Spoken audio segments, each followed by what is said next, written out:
So, hello guys! Familiar ba kayo dito sa mga cards na to? Ito ay Atome. Atome credit to. Para itong credit card, pero ang kinaibahan nila is meron siyang online application. Mas madali siyang mag-apply kaysa sa mga typical na credit cards galing sa bank. So, ayun, kung meron kayong credit limit dito kay Atome, example, katulad niyan, available spend limit na 150,000. Kahit hindi 150,000, any amount. Tapos, wala pa yung physical card nyo. Katulad nito, physical card niya is nasa logistic pa, meaning hindi pa na-delivered sa kanya. Pero activated na yung virtual card niya. Tapos, gusto niya nang gamitin si Atome niya. Pwede nyo yan ipa-convert sa akin into cash. Again, sa mga sa mga wala pang physical card. Sa may physical card naman kasi, kung hindi nyo naman kailangan ng cash at gusto nyo pang swipe lang siya, bawa pang grocery, pwede nyo ipang swipe yan, or pang department store, pang shopping, ganon. Pero kung wala pa kayong physical card, hindi nyo siya pwede gamitin pa.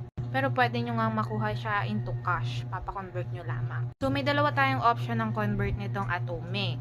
Isa, payment link. Yun yung mga Atome na walang QRPH. Bagong update kasi ito ni Atome. Ilang account pa lang yung may mga QRPH. Pero meron ding via scan QR. Eto, pag nakikita nyo yan nasa gitna, yung pinakagitna na yan, yung may QRPH, allowed kayo sa scan QR. Pwede natin yan ma-convert using scan QR. Pero ayun nga, kung ang account nyo is walang QRPH, dadaan tayo sa traditional method, which is payment link. Bibigyan ko kayong link, merchant link yon, tapos doon nyo ipipay using your Atome. So again, in case na meron kayong mga credit limit dito kay Atome, lalo na kung wala pa yung physical card nyo and gusto nyo nang magamit ito, pwede nyo ako i-message dito sa aking Facebook account, Anjesly Pilierba. Make sure lamang na makipag-video call kayo before process. Before process po, normal po sa akin na magpa-requirements muna. Pwede nyo naman yan lagyan ng mga watermarks para safe kayo. Or lagyan nyo ng mga edit na or convert purposes only, ganon.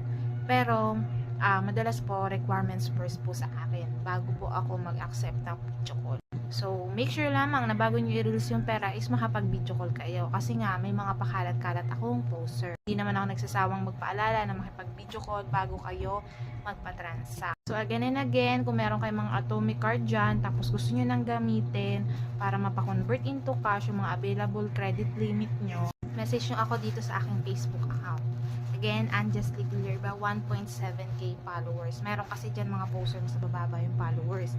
Pero hindi naman dyan nasusukat yan kasi baka mamaya gawan niya ako ng poster na kasing mas malaki sa akin yung followers.